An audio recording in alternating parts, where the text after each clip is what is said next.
Мен өзім мистикаға сенбейтін адаммын.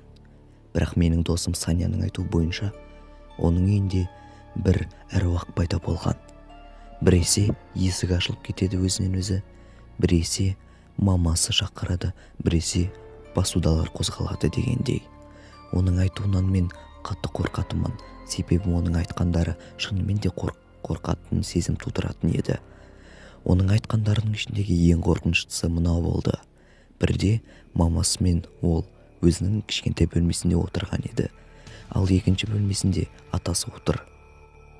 Атасы ұйықтап жатыр, ал ол компьютер ойнап жатыр. Ал мамасы өзінің төсегінде жатқан еді. Сол кезде есік өзінен өзі ашыла бастады. Мен оған мән бергім келмеді. Ал сол кезде мамам маған айғайлады: "Есікті жап!" деп. Сол кезде мен мән бермедім. Сол кезде мамам құлағыма келіп сыбырлады: "Есіктің ар жағындағы адам, ол маған қарап тұр, балам." Саняның айтқандары әрқашан қорқынышты еді. Оның айтуы бойынша оның үйінде әруақ пайда болған. Мен де осыған қосылатынмын, себебі бұны тек қана әруақ қана істей алады. 2 жыл өткен соң біз Саня екеуміз әлі доспыз. Бірақ енді екеуміз бір сыныпта оқитын болдық. Екеуміз бір сыныпта оқып, кешке қарай үйге қайтайын деп жатқан кезде мен одан сұрадым: Саняның үйіне қонсам бола ма деп сұраған болатынмын. Сол кезде Саня: "Білмеймін, қорықпасаң менің үйімде қонуыңа болады" деді.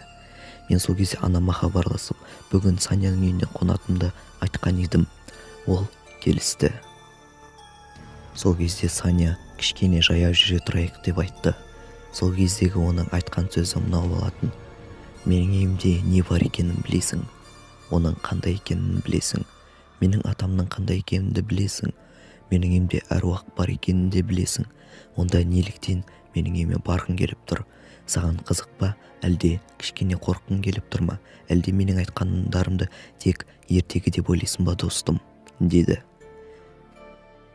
Саняның пәтері 1-ші қабатта орналасқан еді.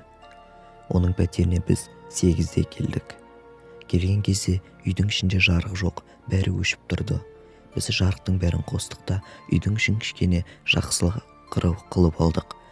Менің бұл үйге келгендегі ең бірінші ойым мынандай болды: бұл үйде ешқандай әруақ жоқ сияқты көрінеді, себебі барлық жер таза, тек қана кішкене ескіріп тұрғаны болмаса.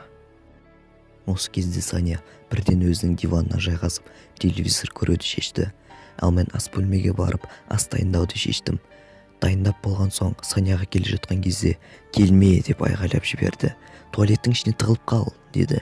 Сол кезде мен туалеттің ішіне кіріп тығылып қалдым. Мен туалеттің ішінде ұзақ отырдым. 10-15 минуттай отырған едім. Осы кезде мен туалеттің сыртында бір үйдің жүргенін байқадым. Оның жүргенін мен астындағы көлеңкеден көрген болатынмын. Сол кезде Саняға былай деп айғайладым: "Саня, бұл сен бе?" "Жоқ" деп арғы бөлмеден айғайлады. Мен сол кезде қатты қорқып кеттім.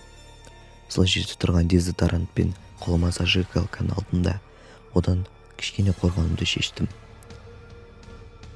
Менің қолымда қорғанатын қару болса да, жүрегімде жауынгерлік рух болмады. Мен қатты қорқып тұрдым. Сіздер де қорқасыздар егер осындай жағдайға түссеңіздер. Мен туалеттің ішінде ұзақ отырдым, бірақ қанша екенін білмей қалдым. Сол кезде мен шығып кетуді шештім. Туалеттің есігін ашсам, үйдің іші қап-қараңғы екен. Бірақ біз бағана жарықты жағып қойған едік. Сол кезде мен жай қадамдармен Саняның бөлмесіне қарай бара жаттым. Бара жатқан жолда ол жақтан кішкене сыбырлаған дауыстар естілді. Сол кезде менің артымнан біреу жүгіріп өткендей болды. Мен қатты қорқып кеттім. Сондықтан да Саняға тезірек баруды шештім. Оған бара жатқан кезде оның бөлмесі қатты шашылып тұр екен. Бөлмесінде бардак болып жатыр, ал Саняны ол жерден таба алмадым. Бір кезде Саняны диванның астынан көріп қалдым. Ол тығылып қалған екен. Саняға барып түрін қарасам, оның көздері қап-қара, қорқыныштан жүрегі жарылып кетейін деп тұр екен. Саняның осындай жағдайын көріп, мен оны кішкене жұбатуды шештім. бірақ ол бұдан жұбанбағандай болды, себебі оны қорқытқан адам мұны әруақ болып шыққан екен. Ол оны көргенін айтты, бірақ оның атын білмейді. Бірақ оның атын білмегендіктен мен ештеңені білмедім. Сол кезде мен оның үйінен кетіп қалдым. Саняны жалғыз тастадым. Ертесіне оның үйіне атасы келді. Менің ойымша атасымен ол кішкене жақсырақ болады. Атасы үйіне экстрасенсті шақыруды шешеді. Қанша экстрасенсті шақырса да, барлық экстрасенстер үйінің айналасына келіп, бұл үйден қатты қорқып кетіп қалатын еді. Атасы енді не істерін білмеді. Сөйтіп ол үлкен күйзеліске түсті. Сөйтіп Саняның атасы осы жылдың жазында қайтыс болған еді.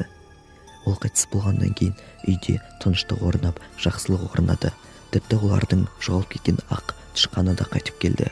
Осыдан кейін Саняның үйі өте керемет болды. Ал Саня бұл жайтты ұмытып та кетті.